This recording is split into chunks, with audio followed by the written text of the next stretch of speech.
Alright, wow, I've almost forgotten how to make these videos. It's been 25 weeks since I found out we were expecting. Well, 21 weeks, but I am now 25 weeks pregnant with our fourth child. I promised you guys I would let you know if it's a boy or girl because we have 3 boys and we found out it was a girl. So you can imagine how happy we are and excited. I couldn't really believe it. It took me a while to just register, That's the baby updates. Apparently she's very healthy and growing nicely, kicking a lot, so can't wait to meet her. So it's really great to be back. It's taken me a while to regain my energy after the first trimester, just regain my health again. I have a little sore on my nose, so please excuse that, but that's probably just another pregnancy thing. I'm finally feeling a whole lot better and more energetic, so I'm going to try get back into making the videos.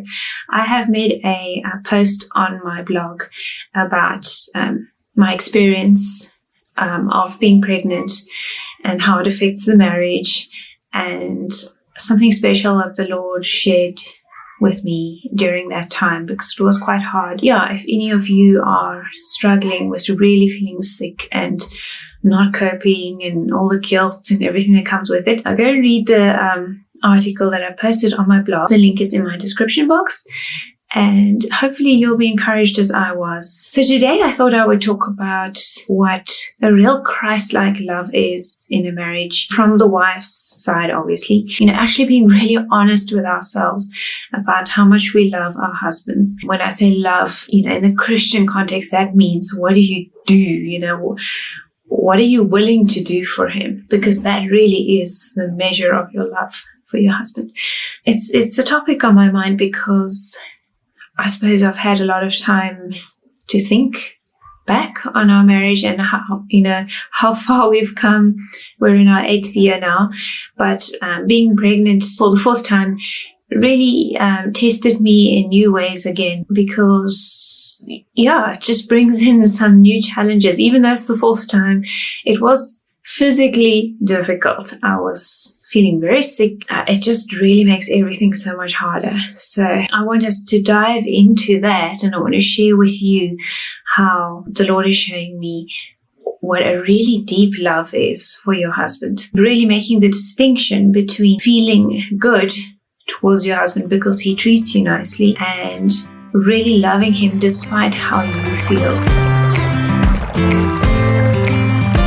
So first off, I feel I have to emphasize that this real deep love is not a heavy burden. It really sounds like it, to our human ears, it sounds so heavy and so impossible because we want to see to our own needs first. We want to be happy first before we feel we could love anybody else. And I think the same goes in our marriages to some degree or another, just because we're humans. But I feel it's so important not to lose sight of how Christ transforms us, that we can actually attain to the kind of love he has shown us, and we can show that love to our husbands and give it to them. And it's not a heavy burden. In the words of Christ himself, he tells us that his way is easy. Matthew 11 verse 28, "Come unto me, all ye that labor and are heavy laden, and I will give you rest." Heavy laden, quite literally. "Take my yoke upon you and learn of me, for I am meek and lowly of heart, and ye shall find rest unto your souls. For my yoke is easy and my burden is light." I always found it interesting that it was referred to as a yoke and a burden to follow Christ, but he describes it as being easy and light. That's really what I want to dive into, is how I'm discovering how light and easy it is, and what a burden it takes off you when you turn your eyes away from yourself and focus on loving your husband. And this especially applies when you are going through a hard time, in any way, emotionally or physically, or in some way something is testing you in your marriage. That is the time when you really can show whether you're in this for yourself or whether your love for your husband transcends what you're feeling inside or what you're experiencing. And that is the mind of Christ. It is motivated by the welfare of another.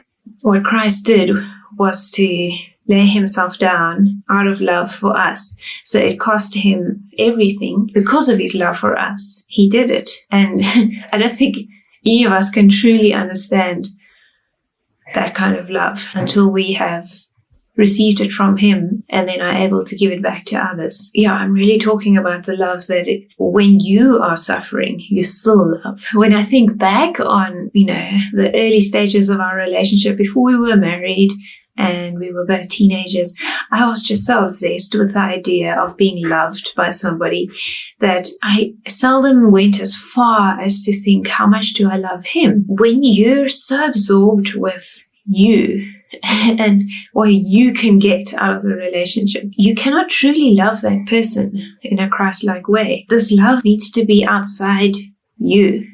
It needs to function outside of what you want and you desire. And once again, I know it sounds impossible, but it's actually easier. It is lighter. It's a happier way than when you're obsessed with satisfying yourself. Just going through morning sickness again and feeling so awful, not feeling myself at all. I'm not trying to dramatize pregnancy or anything, because I have had easy pregnancies as well. So it's not to scare anybody, but some pregnancies are really hard. And luckily that stage is past, so I'm feeling a whole lot better. But it was hard, I'm not gonna lie. And it really brought to the front all these issues that I didn't even know I had, which is, I thought I was wrestling with the issue of, will my husband love me even if I am broken, in the sense of not really fully functional, mostly lying in bed, really struggling and kind of not really pleasant to be around. Will he still love me? But actually, that wasn't the problem. The real problem is, do I love him even when I'm in that kind of situation? Because if I love him unconditionally, which means not depending on how I feel or how difficult things are, but just constantly loving him, even if I have to adapt and change what I'm able to do for him, that is the foundation of the strength of our marriage, not being so dependent on what he does for me or how he adapts to my needs. It really makes me think of Paul when he was in prison and he'd suffered so many, lashings and court trials. It must have been really difficult for him. I don't know how much support he had in that situation, but he spent so much of his letter writing passionately committed to the welfare and the wellness of the church. He wasn't dwelling on his own suffering. It seemed to be that it overwhelmed him, the desire to care for the church, even though he was suffering. I mean, that's just crazy, that kind of love, that he wasn't needing their support. He was just desperately wanting to give them support. But the wonderful thing about it, and that's where I want to finish, is to say that it's actually a wonderful place to be. And it's very freeing to stop dwelling on your own suffering or your own hardship and to focus instead, to enter into the world of the other person, to be mentally and emotionally and physically, if possible, present for their needs, so that your heart and mind is full of thoughts on how you can help that person, how you can support them, how you can bless them. It's such a liberty when you, as opposed to becoming absorbed in your own struggle, feeling like nothing is ever enough to help you out of it, because that is what happens after a while. And that is something I'd like to leave with you, and hopefully it's a blessing to you and an encouragement as well to go deeper into loving your husband and to not being afraid of losing out something for yourself because you aren't seeking it. God bless you, and I look forward to putting out more videos. I'll definitely also be posting on my blog. You'll find the link to the blog in my description box. I also want to say a very warm welcome to all my new subscribers. I see the channel has actually grown during my absence. I haven't really been absent. I've been present. I've been in the comments and keeping an eye, but it's just so wonderful to see new people coming and joining. Look forward to many more videos together. Go well. Bye.